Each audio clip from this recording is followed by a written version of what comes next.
Hola chicas, ¿cómo están? Este video es referido a Pablo, así que vamos a comenzar iniciando quién era Pablo. Pablo era un hombre nacido en Tarso, ¿sí? En el año más o menos entre el 5 y el 10 después de Cristo. Un judío perseguidor, ¿sí? Enemigo del Señor y enemigo de quienes seguían, ¿sí? Al Señor.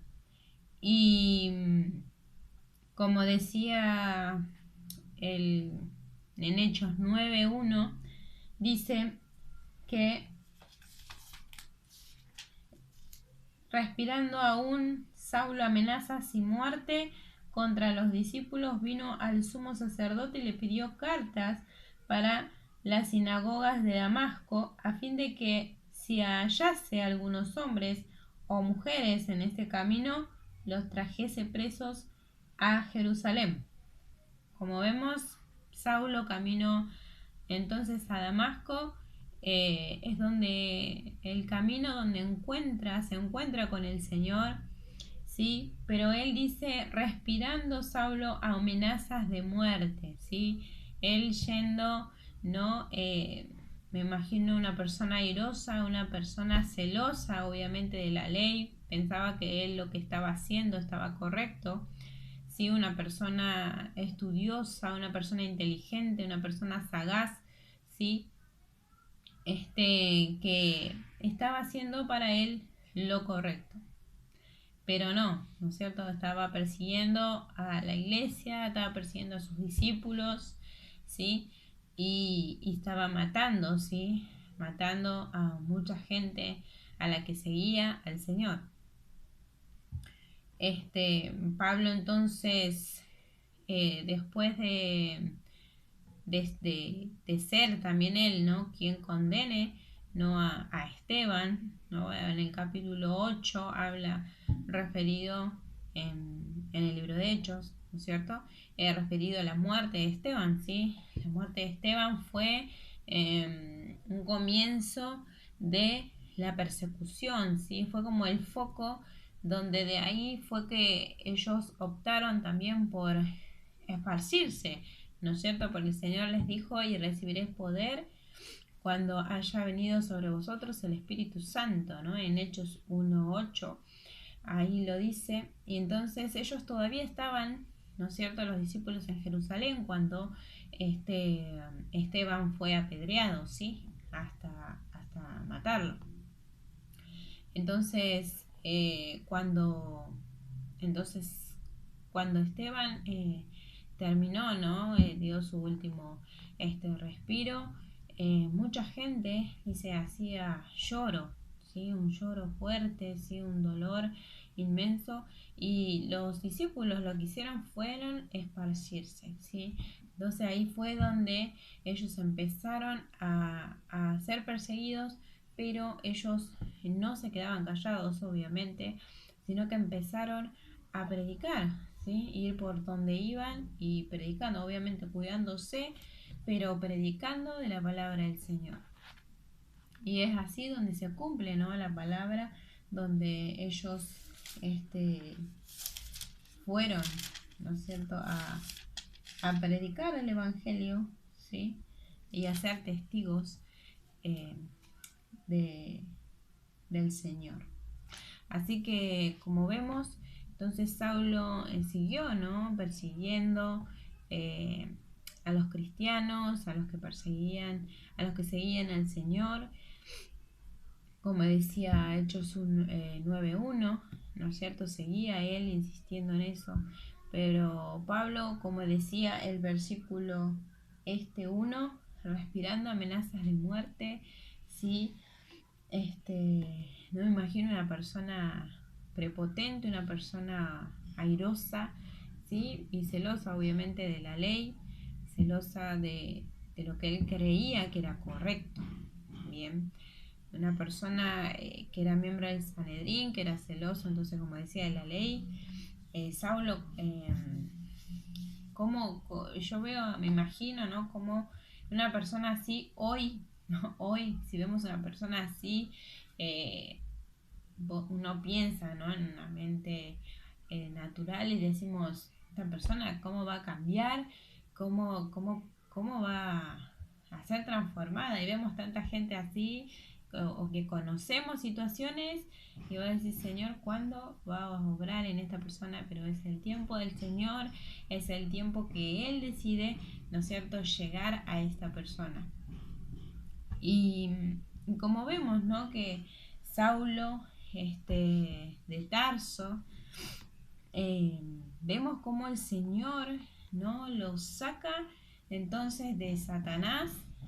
Él trabajaba para Satanás, ¿sí?, matando a los cristianos, a los que seguían al Señor, y cómo el Señor, todo ese carácter efusivo, una persona valiente, una persona confrontativa, que iba para adelante, cómo eso, ese carácter, todo eso lo da vuelta y el Señor lo transforma para bien, ¿sí?, para su causa.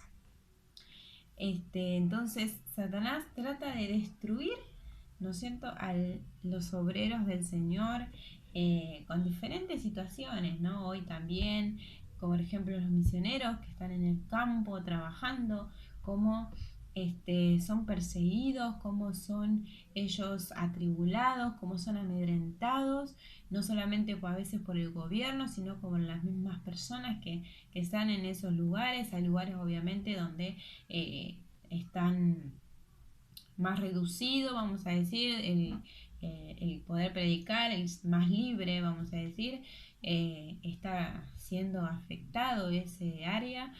Entonces ellos tienen que tomar otras medidas, ¿no?, para ir hablando con otras personas, ¿no?, predicándole el Señor.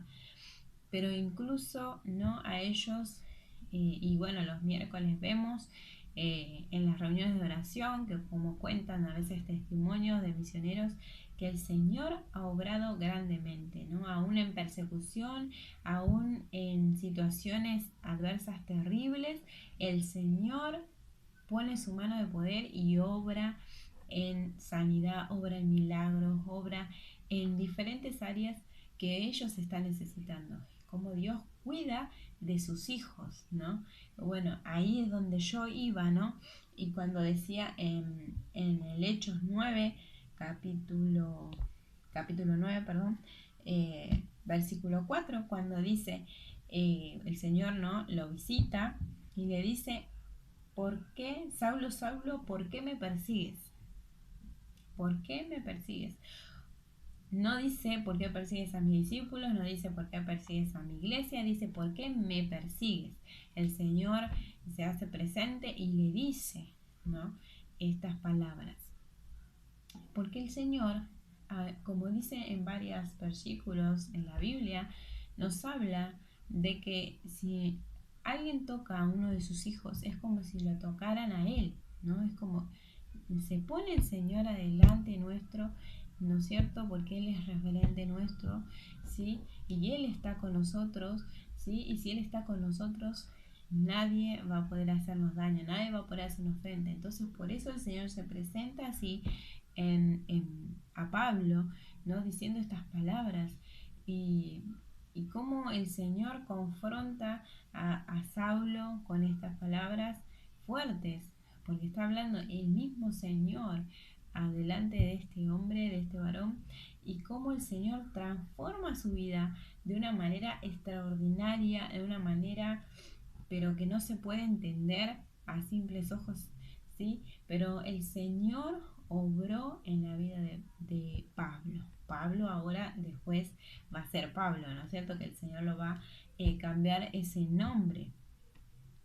Pero qué bueno que el Señor nosotros podemos dar testimonio, ¿no?, también de muchas cosas que el Señor ha hecho en nosotros, así como en la vida de Pablo, ¿no?, como el Señor también llegó a nosotros, que nos ha transformado de una manera extraordinaria también a nosotros, y que bueno, nosotros al lado de Pablo parece que no somos nada, pero el Señor, vemos cómo transforma las vidas.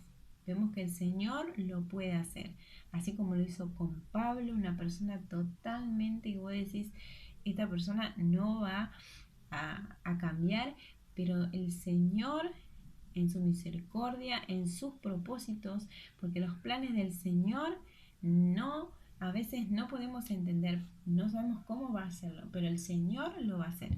¿Sí? El Señor tiene propósito con cada uno de nosotros, así con cada una de las personas que nosotros vamos a ir a predicar, porque ese es nuestro legado, eso es lo que el Señor nos mandó a predicar el Evangelio. Y qué extraordinario entonces es conocer la vida de este hombre, de este varón de Dios, que ha transformado vidas, pero primeramente la de él, ¿no es cierto? Y él después contando a todos cómo el Señor obró en él. Qué testimonio extraordinario habrá sido escucharlo hablar a este varón del Señor, que antes estaba en contra del Señor y de los seguidores, y ahora es uno de ellos. Entonces vemos que el Señor, que Dios tenía otros planes para Saulo, ¿sí? Entonces el Señor lo escogió para extender su reino, ¿sí? Para seguir extendiendo, predicando de su palabra a todas las naciones donde ha pisado.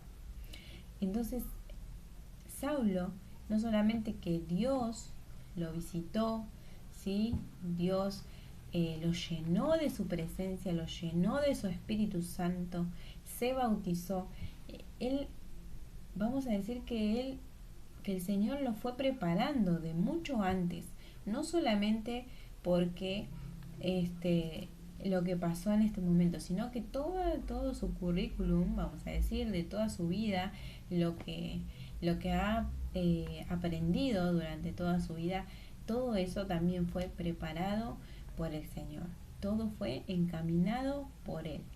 Entonces vemos que él aprendió bien entonces el idioma judío y su cultura, aprendió el idioma griego también y su cultura, fue ciudadano romano, ¿sí? Fue educado en la teología cristiana, a los pies de Gamaliel, a la teología, judía, ¿sí? Aprendió a hacer carpas, a trabajar, a hacer carpas y sostenerse por sí mismo, ¿sí? Fue llamado entonces por Dios, fue lleno del Espíritu Santo, fue dada gracia sobre él, como dice en Hechos, 1 Corintios 3:10, que lo vamos a leer, y dice: conforme a la gracia de Dios que me ha sido dada, yo como perito arquitecto puse el fundamento y otro edifica encima, pero cada uno mire cómo sobreedifica, porque nadie puede poner otro fundamento que el que está puesto, el cual es Jesucristo. Tenía bien en claro dónde estaba parado, ¿sí? Quién era el fundamento principal en la vida, quién era el Señor, quién era Dios, quién era todo lo que él sabía. El Señor, el Espíritu Santo que estaba sobre él, era manifestado y revelado en él. Así que vemos cómo cada palabra, ¿no?, que usa en el libro de Corintios, ¿sí?, referido a lo que era el Señor, referido a muchas cosas que él ha aprendido en esa sabiduría espiritual que tenía Pablo, ¿sí? Entonces fue también dado un aguijón en la carne, ¿sí?, que lo motivó a ser humilde y dependiente de Cristo, ¿sí? Necesitaba ese aguijón en la carne. Entonces tenía él un gran amor por la gente, tenía un corazón enorme, un corazón sincero, humilde, ¿sí? Era diligente, ¿sí? Por eso perseveró, ¿sí?, en la carrera, ¿sí? Como él dice: he terminado la carrera, he acabado la batalla, ¿sí? Y él sigue enseñándonos, ¿no?, a través de la palabra. El Señor sigue entonces enseñándonos, ¿sí?, a través de la vida de Pablo. Y miren hasta dónde llegó Pablo, ¿no? Escribió 13 cartas, ¿sí?, y le pasó muchas cosas, y cómo el Señor lo fue usando. Todo esto también, todo lo que era Pablo, todo lo que las experiencias que ha pasado, los milagros que ha hecho, ¿sí? Todo obviamente en el nombre del Señor, y todas estas cosas lo ha logrado a través también de la oración y la palabra. Qué importante es meditar en su palabra, qué importante es escudriñarla, qué importante es orar, ¿sí? Qué importante es ser llenos cada día del Espíritu Santo, de renovar nuestro espíritu, de renovar nuestras ganas, de renovar, ¿sí?, nuestras vidas, de renovar nuestra mente, ¿sí?, nuestro corazón, y cada día ir a los pies del Señor, ¿sí?, para poder ser eficaces en la obra de Cristo, ¿sí? Qué importante es entonces cada día ir a los pies del Señor, cada día, ¿sí?